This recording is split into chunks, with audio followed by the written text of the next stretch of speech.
Eh bien, dans le contexte sociopolitique, généralement, chacun tire le drap de son côté.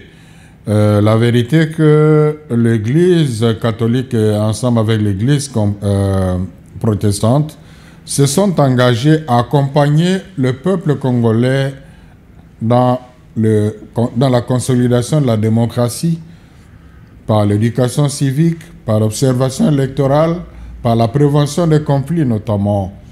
Et là, nous venons ensemble d'organiser une mission d'observation électorale dont la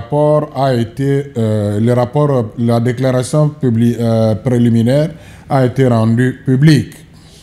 Évidemment, dans cette déclaration, on a fait mention de beaucoup d'irrégularités qui devraient être prises en compte dans le traitement des résultats.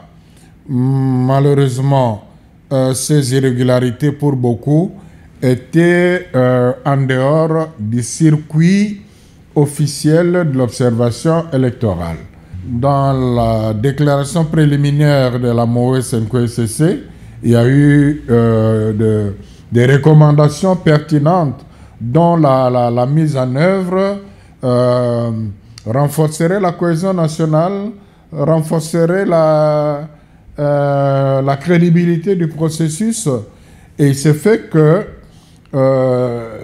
les évêques à leur niveau et les révérends pasteurs à leur niveau, représentés par les deux présidents de l'ECC et la SENCO, sont revenus là-dessus pour attirer davantage l'attention, parce que il ne faudra pas que ce processus se conclue de manière non apaisée. Il y a eu beaucoup d'irrégularités par rapport au cadre légal, par rapport à l'administration électorale, et tout ça, ça demande quelque part qu'une justice soit faite. Les sous-titres de cette déclaration, c'est pour la justice et la paix post-électorale. C'est dans cette direction-là qu'il faut comprendre le message de l'ECC et de la SENCO. Alors, si vous avez bien lu, on sensibilise davantage les organes de justice, les cours et tribunaux en général, la Cour constitutionnelle, la Cour en particulier. Pourquoi? Parce que, étant donné qu'il y a des flagrances du point de vue violation du cadre légal, il y a flagrance du point de vue violation de l'administration électorale qui ont facilité les irrégularités, il faudrait quelque part que justice soit faite. Donc c'est tout à fait normal que tout soit réglé dans un cadre légal. Parce que s'il n'y a pas un bon règlement de toutes ces questions dans le cadre légal, ça pourrait amener de trouver une solution dans un cadre politique. Mais les évêques sont pour la légalité d'abord. La justice élève la nation. Chacun connaît ses compétences. Il y a des procureurs généraux affectés à des différentes instances judiciaires qui ont la latitude de se saisir d'office de certains dossiers documentés par les différentes parties prenantes.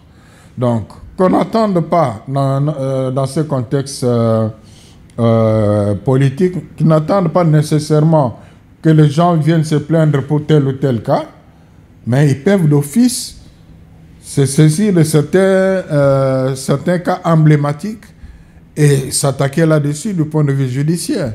Il y a une certaine justice qui doit être rendue par rapport aux électeurs qui se sont vraiment engagés à accepter les sacrifices pour avoir des élections transparentes et apaisées. C'est important que la CENI apporte la lumière sur beaucoup de choses. D'abord, ces résultats provisoires ont été publiés sur base de la machine à voter, sans être compilés.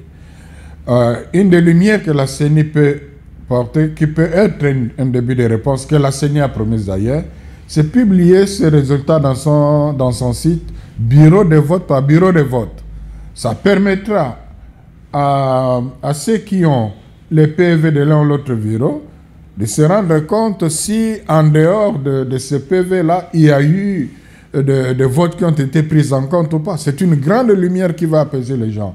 Parce que la grande question aujourd'hui, toutes ces machines qu'on a retrouvées entre les mains des individus dans leurs officines, en brousse et tout, est-ce qu'ont été prises en compte en dehors de PV qui étaient affichés au niveau des bureaux de vote? Bon, évidemment, il y a des choses qui pouvaient être faites avant le PV, quand les machines étaient en panne, quand on interrompait, on ne sait pas ce qui s'est passé. Et là, ça devient difficile d'apporter de preuves. Mais au moins, il y a quand même beaucoup de choses aussi qui se sont faites pendant que, ici et là, le vote était déjà clôturé. Donc, en publiant les résultats bureau de vote par bureau de vote, on aura déjà une certaine lumière pour apprécier certaines choses. Les évêques, les pasteurs, qui vivent chacun chez lui, sont comme tous les Congolais témoins de tout ce qu'on a vécu, qui a été d'ailleurs largement médiatisé. Et notre contribution, c'est d'aider les structures compétentes, les autorités compétentes à aller dans la direction de conclure ces processus de façon à ce que tout le monde soit apaisé et rassuré par les résultats publiés. Non, nous ne souffrons pas le chaud et le froid. Nous sommes dans l'objectivité, dans l'unique souci de voir ce processus se conclure de manière apaisée et que les résultats définitifs qui vont être publiés soient acceptables par tous.